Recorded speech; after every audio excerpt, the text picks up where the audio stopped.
गुरु प्यारी साध संगत जी, राधा स्वामी जी, आप जी से बेनती की जाती है इस साखी को आप कृपया पूरा सुने और इसमें जो बताया गया है वो अपनी जिंदगी पे लागू जरूर करें। ये साखी एक विशेष साखी है, पहले ही आपको बता देते हैं। और आपसे एक विनम्र बेनती की जाती है, जो इस साखी को सुन रहे हैं, जिन्होंने इस चैनल को सब्सक्राइब नहीं किया है, वो प्लीज़ इसको सब्सक्राइब कर लीजिए। तो आज की ये साखी हम शुरू करते हैं। अक्सर बाबा जी बार बार यही फरमाते हैं कि भजन बंदगी करो, भजन बंदगी करो। बाबा जी ऐसा क्यों कहते हैं? क्योंकि जब मृत्यु का समय नज़दीक आता है तब हमें ये एहसास होता है कि अगर भजन बंदगी की होती तो हमारे साथ ऐसा नहीं होना था।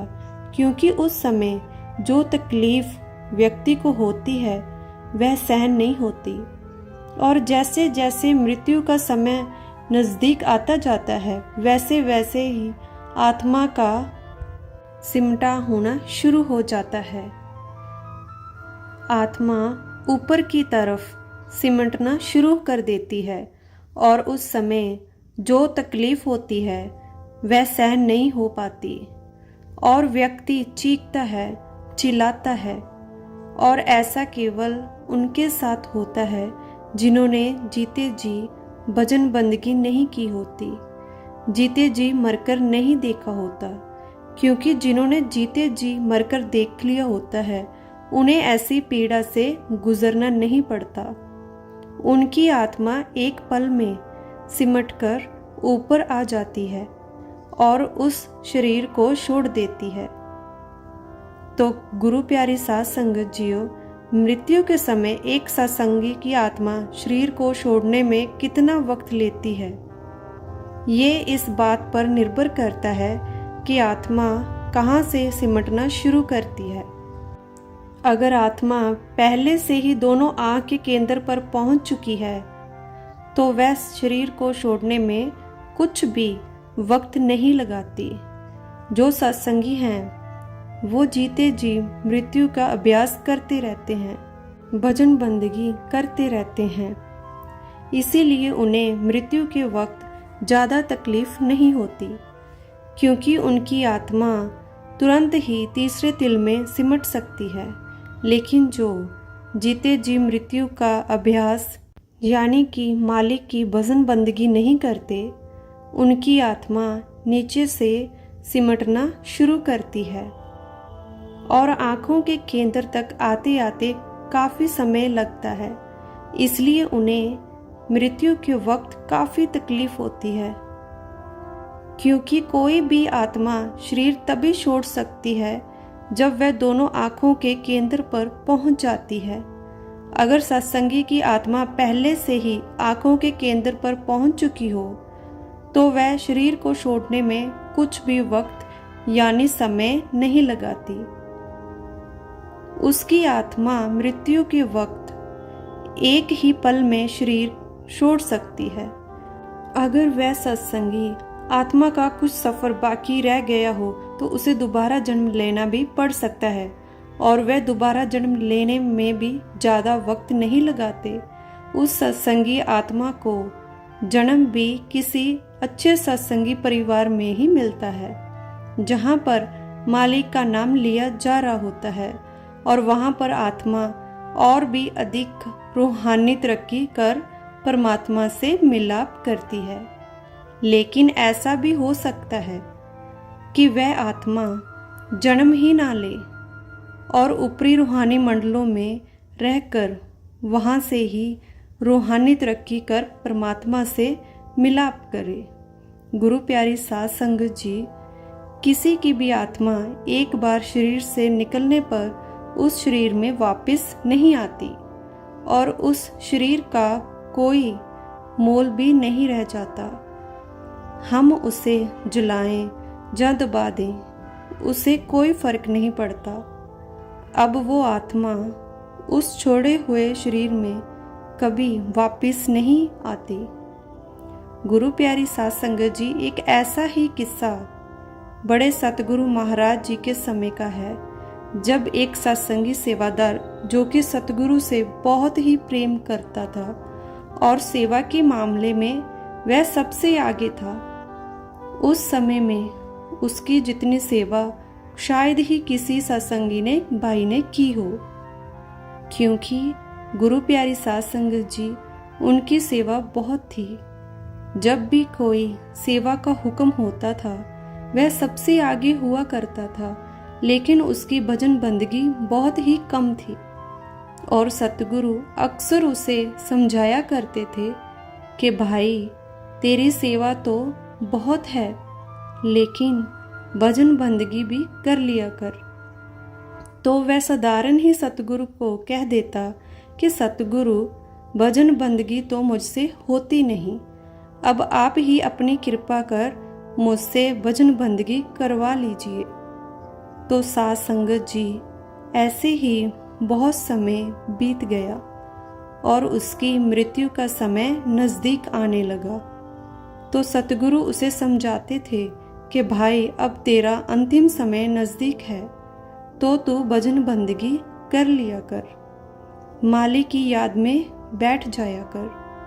क्योंकि गुरु प्यारी साध संगत जी सतगुरु को यह बात पहले ही पता चल गई थी कि अब इसका अंतिम समय नज़दीक है। तो सतगुरु अक्सर उसे समझाने आ जाया करते थे, लेकिन उसका जोर सेवा पर ही था। उसने खूब सेवा की और जिस दिन उसकी मृत्यु हुई उस दिन एक सेवादार भागकर सतगुरु के पास गया और उनके आगे फरियाद की कि हे सच्चे पातशाह, आपका प्यारा सेवक बहुत ही तकलीफ में है। तो सतगुरु ने कहा कि जाओ उससे कहो कि नाम सिमरन का जाप करे। तो वह भागकर उसके पास आया। तो जैसा सतगुरु ने कहा था तो उसने वैसा ही उसको कहा कि सतगुरु कह रहे हैं कि नाम सिमरन का जाप करो। तो उसने कहा कि तुम फिर जाओ, सतगुरु को यहाँ मेरे पास लेकर आओ, अब मुझसे ये तकलीफ सहन नहीं होती, मुझे बहुत पीड़ा हो रही है। तो वह फिर सतगुरु के पास गया। सतगुरु अपने ध्यान में बैठे थे। तो उसने सतगुरु को कहा कि सतगुरु अब उससे और नहीं रहा जाता, वह बहुत तकलीफ में है और वह केवल आपको ही पुकार रहा है। तो सतगुरु ने कहा कि अब मैं क्या करूं? क्या मैं उसे काल के मुंह में जाने दूं? जब मैंने कहा था कि भाई भजन बंदगी भी कर लिया कर, क्योंकि जब मृत्यु के समय आत्मा पैरों से सिमटकर दोनों आंखों के बीच आती है, तो जिन्होंने नाम की कमाई नहीं की होती, भजन बंदगी नहीं की होती, उनको बहुत तकलीफ होती है, बहुत दर्द होता है, तो वह तकलीफ सहन नहीं की जा सकती। इसलिए व्यक्ति मृत्यु के समय इतना तड़पता है। लेकिन जिन्होंने जीते जी मरकर देख लिया होता है, जिन्होंने जीते जी मालिक की भजन बंदगी की होती है, उनके साथ ऐसा नहीं होता। उनकी आत्मा बहुत ही कम समय में सिमटकर ऊपर आ जाती है और उन्हें कोई भी तकलीफ नहीं होती, क्योंकि उन्होंने इस चीज़ का अभ्यास किया होता है। इसलिए उन्हें कोई तकलीफ नहीं होती और वह आराम से शरीर छोड़ जाते हैं। तो इसलिए तो मैं कहता हूँ कि भजन बंदगी कर लो, ताकि आगे जाकर कोई तकलीफ ना हो। बाकी जो सतगुरु ने जिम्मेवारी ली है वह तो सतगुरु ने पूरी करनी ही है। सतगुरु ने अपने शिष्य को सचखंड लेकर जाने का वादा किया हुआ है, वह तो सतगुरु पूरा करते ही हैं। लेकिन फिर भी आपको तकलीफ ना हो, इसलिए सतगुरु भजन बंदगी करने के लिए बार बार कहते हैं, नाम की कमाई करने के लिए बार बार कहते हैं।